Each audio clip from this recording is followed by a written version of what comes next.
रसूल की भूख और प्यास रहे।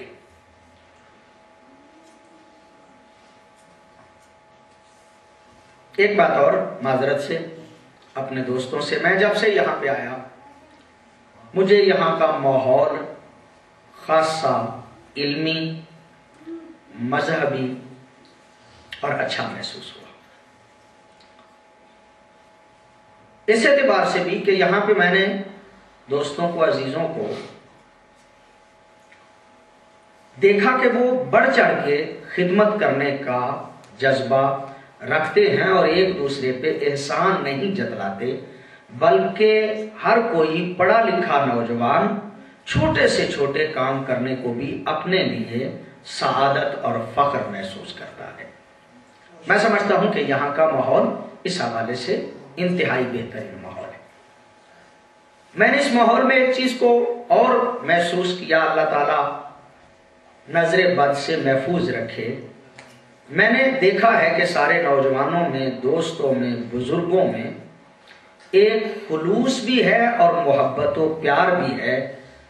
चुदराहट का चक्कर मैंने यहाँ पे बहुत कम देखा है, जबकि मैं इस वक्त दुनिया में बहुत ज्यादा इदारों में गया हूँ। अक्सर इदारों में लोग जो हैं वो लीडरियों और चुदराहटों के नाम पे लड़ रहे होते हैं। यहाँ पे अल्हम्दुलिल्लाह मुझे इंतहाई मसरत और खुशी हुई कि यहाँ के इस इदारे में हर किसी में खिदमत का जज्बा मौजूद है, और यही खिदमत का जज्बा अगर कायम रहे तो यकीनन ये इदारा दिन दुगनी और रात चौगनी तरक्की करेगा।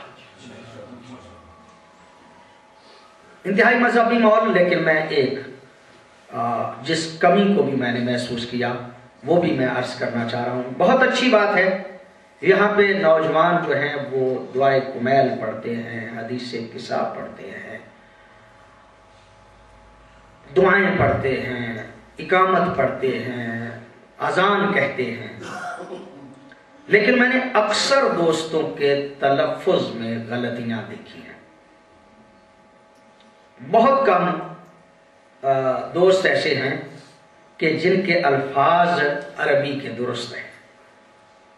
मैं दरख्वास्त करूंगा, मैं सबसे एक एक से कहता तो शायद मुनासिब ना होता, मजमूई तौर पे ये कह रहा हूं और किसी खास को भी नहीं कह रहा, लेकिन सबको ये कह रहा हूं कि जब आपके किबला मौलाना जो रेजिडेंट आलिम है वो तशरीफ ले आए तो हर कोई अपनी दुआ, अजान और नमाज जो है या जो वो अरबी में पढ़ना चाहता है उसकी इस्लाह जरूर करवा ले, इसलिए कि बहुत ज्यादा गलतियां एराब की मौजूद हैं कि मैंने उसको महसूस किया कि अगर मैं मौके पे किसी की खिदमत में दरख्वास्त करूंगा तो शायद वो बुरा मान जाए। लेकिन मैं मजमूई तौर पे ये अर्ज कर रहा हूं कि काफ़ी एराब की गलतियां जो हैं वो मौजूद हैं। चूँकि एक शौक है और मतलब एक मजहबी माहौल है, बाहर से कोई पढ़ा लिखा शख्स जब आपकी अरबी इबारात को सुनेगा तो जहां वो मुतासिर तो होगा आपसे, लेकिन ये उसे ख्याल जरूर आएगा कि इन्होंने अपनी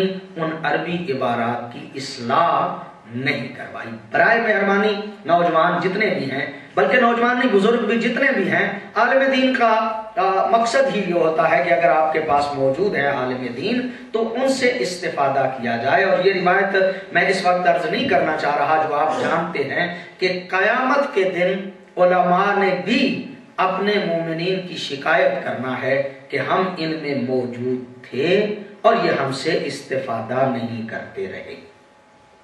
लिहाजा अपने रेजिडेंट आलिम से सब छोटे बड़े कम से कम जो नमाज पढ़ते हैं उस नमाज की इस्लाह जो है वो जरूर करवा लें। अजान पढ़ते हैं तो अजान की इस्लाह करवा लें। अगर इकामत पढ़ते हैं या नहीं भी पढ़ते तो जरूरी तो है ही ना, अजान और इकामत जो है उसकी इस्लाह करवा लें। हदीस किस्सा जो है उसकी इस्लाह करा लें। दुआए कुमैल जो है वो जो पढ़ता है उसकी इस्लाह करवा ले। दुआएं पढ़ते हैं उनकी इस्लाह जो है वो करा ले। चूंकि अरबी जुबान में जो है ना एक लफ्ज, मसलन मैं अर्ज करता हूं कि लफ्ज हदीस किस्सा का एक लफ्ज है अजिनता, तो इसका मतलब यह है कि तूने इजाजत दी, और अजिनतो का माना है मैंने इजाजत दी। ते के ऊपर जबर या पेश पढ़ने से बिल्कुल माना बदल जाता है। लिहाजा मेरी दरख्वास्त है तमाम दोस्तों से, तमाम बुजुर्गों से कि वो अरबी इबारात जो हैं वो अपने रेजिडेंट आलिम के पास बैठ के एक एक लफ्ज की इस्लाह जो है वो जरूर फरमा लें। एक मरतबा सलवात पढ़िएगा।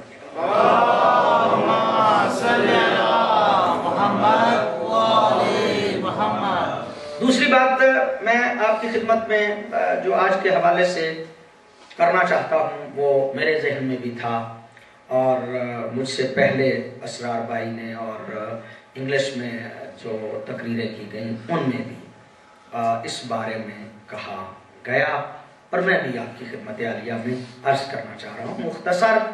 और वो मुख्तसर ये कि ये हकीकत है, इसमें कोई लगी लिपटी या मतलब इसमें कोई शक व शुबे वाली बात नहीं है कि हर शिया के हर रोज के आमाल इमाम ज़माना देखते हैं। उसके तरीक़ेकार रिवायात में इख्तिलाफ जरूर है, लेकिन ये तय है कि हमारे हर रोज के आमाल इमाम ज़माना की नज़र से गुजरते हैं। मेरे बुजुर्गों, मेरे दोस्तों, अगर हमारे आमाल को हमारे इमाम ज़माना देखते हैं तो हम खुद गौर करें कि क्या हमारे आमाल इस काबिल हैं कि हमारे इमाम ज़माना उसे देखें।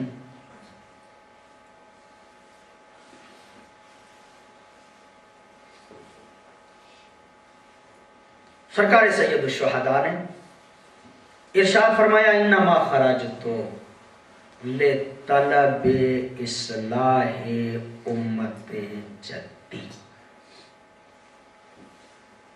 मेरे निकलने का हदफ और मकसद ये था कि मैं अपने जद की उम्मत की इस्लाह करूं। हमारे बुजुर्गान ने जिन्होंने आजादारी की खिदमत की हमसे पहले, उन्होंने बड़े सोच समझ के कुछ नारे हमें दिए। उन नारों में एक बड़ा मारूफ नारा था, हुसैनियत जिंदाबाद, यजीदियत मुर्दाबाद। अगर वो ये नारा कह देते कि हुसैन जिंदाबाद और यजीद मुर्दाबाद, तो आज हम यही नारा लगाते। और ये नारा लगाने में भी कोई हर्ज नहीं कि हम कहें हुसैन जिंदाबाद और यजीद मुर्दाबाद। लेकिन बुजुर्गान ने जो हमें नारा दिया वो ये है, हुसैनियत जिंदाबाद, यजीदियत मुर्दाबाद। गोया हम इस बात का इकरार करते हैं, ऐ हुसैन, हमारा ताल्लुक सिर्फ तुझ से नहीं बल्कि तेरे किरदार से हमें मोहब्बत है। और यजीदियत मुर्दाबाद कह के हम गोया इस बात का इकरार करते हैं, ऐ यजीद, हमें सिर्फ तुझ से नफरत नहीं बल्कि तेरे किरदार से नफरत है।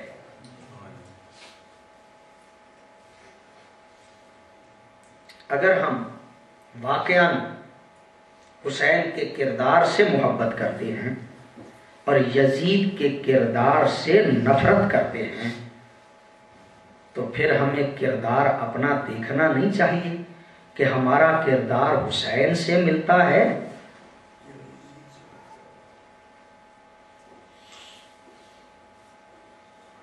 मेरे दोस्तों, मेरे बुजुर्गों, ये तो बात हमारे यहां तय है कि लानत अपने हकदार को जानती है, उसे बताना नहीं पड़ता कि कहां पे तूने जाना है। जो उसका हकदार होता है उस तक वो खुद पहुंच जाती है।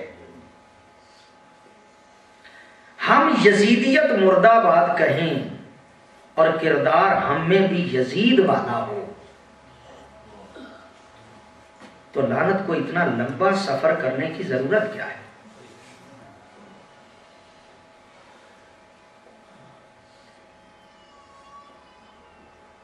सरकार हजरत इमाम जाफर सादिक अल्लाहुम्मा सल्ली अला मुहम्मद व आले